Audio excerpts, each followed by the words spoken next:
Hey beautiful, welcome to Dr. Sarah's Cafe. This is your weekly refill where we take our time to savor the flavor of the week, which is a unique specialty blend of astrology, tarot, oracle cards, some poetry, as well as a little bit of creative intuition as well.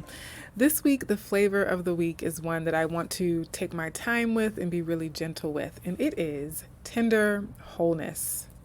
Tender wholeness. Tender wholeness. Okay, so I feel like being tender with the message today. Now, this flavor of the week has a lot to do with the astrology, but it was really the tarot and oracle messages coming through that really made me want to focus on the tender part of this. Let's start with the astrology ingredients. On November 11th, we have Venus entering Capricorn. On November 12th, we have Mercury in Sagittarius squaring Saturn in Pisces. And that same day, Saturn goes direct. So I will link to my Saturn retrograde video so that you can reflect on all that this Saturn retrograde might have brought up for you, things that you might have revisited, some aspects of maturity and growth that might have happened for you over the past few months. And then on the 15th, we have this month's full moon, the Taurus full moon, right? So Taurus being this, one of the things Taurus rules is self-esteem and self-worth. So that sense of wholeness, right? And then on the 16th, we have the sun in Scorpio opposing Uranus in Taurus. Now, what does it all mean? On the 11th, that Venus entering Capricorn. So Venus is okay in Capricorn. It's not its favorite sign, but it's not in detriment or fall as well. And so it can be a more mature, more sophisticated kind of Venus, right? A more sort of matronly or like the crone kind of Venus, where it's like, I liken it to a blazer, a very cute, fashionable, stylish, yet timeless sense of fashion, a very well-designed blazer. Plaid, again, being something that has been in style and stood the test of time for generations and generations and generations. And of course, one of my favorite celebrities, Issa Rae, is a Capricorn. Now, I don't know if she has Venus in Capricorn, but her sun is definitely in Capricorn. I think her birthday's in January. And she wore this blazer on the series finale of her show Insecure, and I was obsessed with it. I wanted this blazer so bad. It was for sale for a time. I don't know if it still is. I might be able to find a secondhand version of it. But nevertheless, this classic, timeless, yet beautiful, well-styled blazer to me represents the kind of beauty, the kind of luxury and, feminine energy that we get with Venus and the sign of Capricorn. Now, that's just my analogy. If you have other examples of Venus and Capricorn and what that means for you, please let me know in the comments. I always enjoy a good comment. And then on the 12th, we have Saturn doing some really important things. So Saturn stationing direct in Pisces is really important. Saturn is such an important planet personally for us individually, but as well as collectively, right? Saturn, as I mentioned before, deals with time. It deals with things that we want to have a solid foundation to stand the test of time, things that we want to last for many generations to come. A lot of that, when we use Saturn energy the right way, we can create those long-term legacies for ourselves. And so the planets, when they station, they are more powerful because they're basically standing still in order to change directions, okay? And they're not literally changing directions. It's just our perspective from here on Earth. And so for Mercury to be squaring, making one of the more intense aspects to Saturn, while it's stationing direct, while Saturn is that much more potent and powerful and influential in that phase that it's in, could feel really intense. And so part of that tenderness that's coming through is whatever lessons Saturn might be trying to wrap up with this retrograde cycle could feel harsh.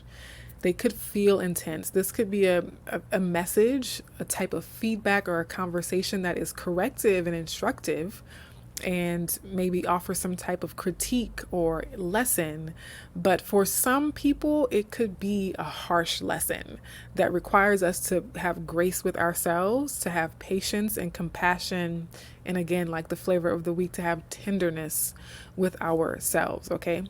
Now, it doesn't have to play out this way for everyone.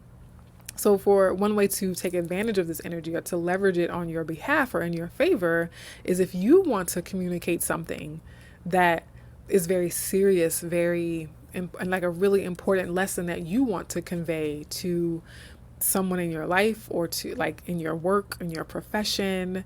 If you want to write a manifesto or write a job description or write some protocol or procedure that has a lot to do with boundaries and time and logistics, and yeah, it could be so many things that you can actively use this transit for, but also just be mindful that you might be receiving communication or receiving a message from other people or from like society, from spiritual downloads, etc., that just says, this is where we still have more maturing to do. This is where we still have more work to do in order to achieve this goal, in order to build this legacy. So Mercury is squaring Saturn, while Saturn is at peak energy as it stations direct, is almost like the auditor coming in to tell you like, okay, we just did the audit. Here's where you still have work to do. Here's what doesn't quite pass the test just yet, right? So again, exercising grace and knowing that Saturn only gives feedback for the purposes of constructive growth and development and learning, okay? And by Saturn, I mean like this could be coming from your spiritual team, from a loving friend. And it might even, to be honest, it might even come from someone who doesn't have the best intentions, but you can still choose to take the nugget or the wisdom in their feedback and use it to make yourself better, use it to make your project better or your business plan better, right? And then I mentioned the full moon. So Taurus, one of the things that Taurus deals with is our sense of confidence, our self-esteem. It also deals with things like money and income and, our physical body, our physical senses. But as I'm being drawn to create the flavor of tender wholeness, it's really speaking to that sense of self-value and self-worth. Now, on the 16th, the sun in the sign of Scorpio opposing Uranus and Taurus, what I really feel is that this is more just a surprise awakening or like a shocking revelation, like something comes to light. The sun can be things like spotlighting a truth or some situation. All of a sudden the sun is shining light on that thing, and Uranus being that sort of revelatory planet, that surprise shock planet. It is also though the planet of the future, and yeah, I'm wondering if it reveals or makes us aware of where we've actually been going, where we've actually been headed, right? So we might have set out on a particular course, and this sun opposite Uranus might shine a light on the path we've actually been walking, right? So we might have thought we were going north, and then this sun opposite Uranus and Scorpio and Taurus might shine a light on the path, and we're like, oh, actually, I'm not on the path I thought I was on. I need to veer 10 degrees to the right or 15 degrees to the left, right? And so just clarity around where we thought we were headed towards in the future so that we can make some course corrections and make some adjustments. So this could definitely be a week of course corrections, adjustments, feedback that feels like criticism, but really it's meant to be constructive critique, constructive insights, right? Like, so actual feedback that we can use coming from all these energies, because even the full moon energy, right, is also something coming to light. So you have the full moon, and the next day you have the sun opposing Uranus, right? Which means that the full moon is conjunct Uranus. Okay, so yeah, I'm excited for you all to see the monthly moon message when it comes to this week. So look back at the very end of October, I would have posted that video. And again, I'll link to it below. So all of this stuff might feel a bit much, right? Like we might already be sensitive to criticism. We might already be sensitive to thinking that people are judging us. And so to get feedback that we were doing the wrong thing, or that we weren't going the right way, or that we misspoke, or that we were misinformed, try to not beat yourself up, right? Try to be tender with yourself and give yourself grace and say, it's okay that I didn't know this. It's okay that I was misinformed, that I was mistaken, because now that I know, I'm going to act accordingly, right? Once I know better, I'm going to do better. And that's really the best that we can ask for ourselves this week. When I know better, I do better. And I'm going to forgive myself, be gracious with the part of me or the version of me that didn't know better in that time, in that moment. Okay. Now, the tarot ingredient, as I mentioned, was the Five of Pentacles. The Five of Pentacles is one of the most challenging tarot cards in the deck. And for me, it is low self-esteem. It is the card of low self-worth. You're just very negative and very pessimistic, feeling like everything is going wrong, okay? In a more practical or literal sense, it could be money. It could be financial struggles, financial loss. But again, Pentacles deal with money, like money value, but also internal self-esteem, self-worth value, right? So both of those things. And it even speaks to the correlation or the mirroring between those things that can sometimes happen, okay? So sometimes if we struggle with our self-worth, we don't ask for the raise, and that leads to financial lack. Sometimes if we struggle with self-esteem, we don't charge our clients fair, equitable rates for us. And so we might be working really hard, but because we don't have the self-esteem to charge what we need in order to sustain our business, then we will struggle, right? And so it could be so many things coming out here. And that's why the grace and tenderness is really, really needed. And I do want to read from the guidebook here. I'm using this tarot deck all month. And last week, the first time I used it, I mentioned I just really I appreciate the way this author, the creator of this deck, put together her guidebook. She is Helena de Almeida. And it is the Golden Black Cat Tarot deck. And I really like just how she's organized and written her guidebook. So for the Five of Pentacles, strengths are sentimental. So the Five of Pentacles can be a bit sentimental, again, very tender, sensitive. Opportunities for the Five of Pentacles: discover what is missing to fill the void in your life. So if you feel like something's missing in your life, if you feel like there's a void in your life, and maybe you've been doing destructive things to try to fill that void, reflect on what are some healthy, constructive ways to sort of fill your cup, fill your spiritual cup. One of the weaknesses of the Five of Pentacles is self-esteem. I mentioned that it is hands down one of my self-esteem cards. And then a threat is feeling that you belong to nothing and no one. Feeling that you don't belong, basically, feeling shut out. And so you can see in this depiction here, the cat has, their head is in their hands and they're just like, oh no, And it's a nighttime scene and the moon is out. In the top right corner, you see that the moon is shining big and bright and it's full. Also, the Five of Pentacles is a Taurus card. So we get the Five of Pentacles, which is a Taurus card, on a Taurus full moon. And we're using a deck that depicts the Five of Pentacles with the full moon, because not all decks do that, but this deck does. Okay, back to the guidebook. The message is: stop thinking about what you don't have in life. Be thankful for what you currently have, and don't forget that your happiness is in your hands and not in the hands of others. Okay. And then the oracle message coming from Abiola Abrams's Secret of the Ancestors deck, which was recently gifted to me. I'm so grateful for that. And we get Root of Water, highly sensitive. Root of Water, card number 28, highly sensitive. Okay, so you can see now how I started to piece together or concoct and brew the tender wholeness. Also, the wholeness piece coming through with that Five of Pentacles, because it is the low self-esteem card. And so we might feel like we're lacking. We feel like we're not enough, but we are whole. We are enough. Okay. Now, Root of Water, highly sensitive, is the Page of Cups in tarot. And I'll read from this guidebook as well. You may feel like you're on an emotional roller coaster, giggling 1 minute, bawling the next. You are on a soul journey. That's why you are feeling it all so deeply. Don't take every little thing so seriously. Trust your inner guidance. The ancestors are nudging you in signs. Are you paying attention?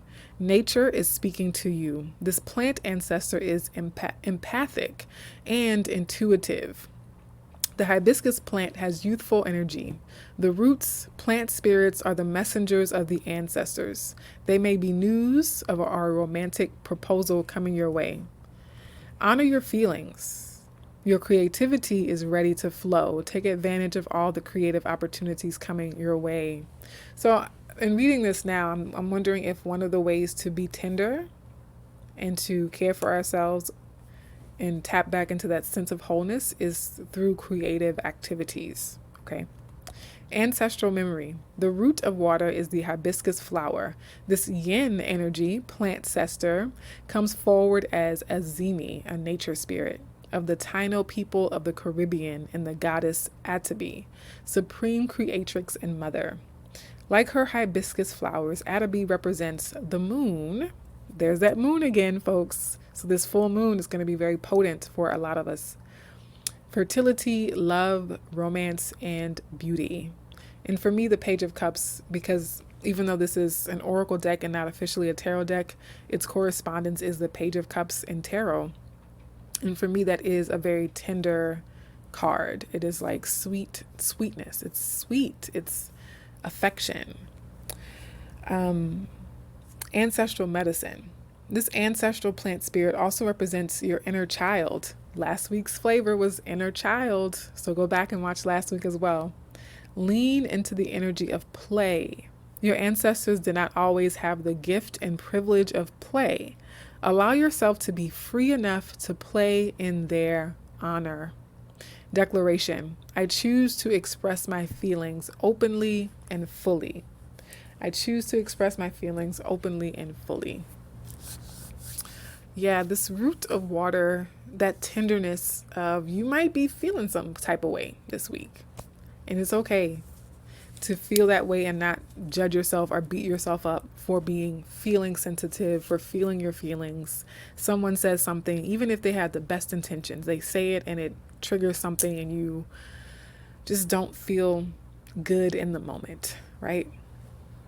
It's okay to feel that feeling and treat it with tenderness, just like you would a physical wound. If you had a physical cut, a physical scrape, you would be tender with that as you cared for it. If you had a bruise, a physical bruise in your arm, you would be tender with that area of your physical body. So we can also exercise tenderness with our emotional and spiritual bruises as well, okay? Now, the pastry and poetry is Yi-Yun Lee, and her birthday is November 4th, I believe. I forgot to put it on the slide, but she is also a Scorpio. So part of what I'm doing with some of the pastry and poetry is using writers and creatives and artists who represent the sun sign of the season we're currently in. So Yi-Yun Lee is a writer that I discovered as an English major many years ago. And there's a quote that I think, so not only is she a Scorpio, she's a writer that I respected during my time as an English major. But this quote that I found of hers really speaks to that tenderness, really speaks to that Five of Pentacles sense of maybe lack or loss or struggle or self-defeatedness. And she says, one can and must live with loss and grief and sorrow and bereavement. Together, they frame this life as solid as the ceiling and the floor, and the walls and the doors. But there is something else, something like a bird that flies away at the first sign of your attention, or a cricket chirping in the dark, never settling close enough for one to tell from which corner the song comes. Ooh, I got chills, got goosebumps. Oh, also the pastry is cobbler, berry cobbler, maybe peach cobbler. I was really feeling the cobbler. So if you're in your feelings, have a warm peach cobbler, a warm berry cobbler to be tender with that part of yourself. But here she's saying that Five of Pentacles energy, that sense of loss or lack, the harsh criticisms, the sensitivity that we have to feedback or other people's reactions to us. All of that is very valid. All of that is as real to life as the ceiling, the floor, the doors, and the windows. But that's not all there is to life, right? The Five of Pentacles, the loss, the bereavement, the grief is not the only thing available to us as we live. There are also, in addition to that energy, there's something a little mysterious, something that we can't quite grasp in that tangible way. That could be an escape hatch. That could be a channel into a different feeling, a channel into a different thought. Is the bird that flies away at the first hint of one's attention, or the cricket chirping in the dark, and it is so distant that it's echoing and bouncing off of those walls, and so we can't really discern from which corner the song is coming from. So it's not just, let me counteract sadness with happiness. Sometimes the way to loosen ourselves out of the grief and the muck and the mire is through the mystery, through the questioning, through the opening up of our attention to things just out the corner of our eyes, right? So it's not always, oh, I have to reach for the happy, joyful thing. Sometimes it's enough to set yourself into a new emotional trajectory by looking for the mystery, or simply opening up to the observation of mystery and wonder. Okay?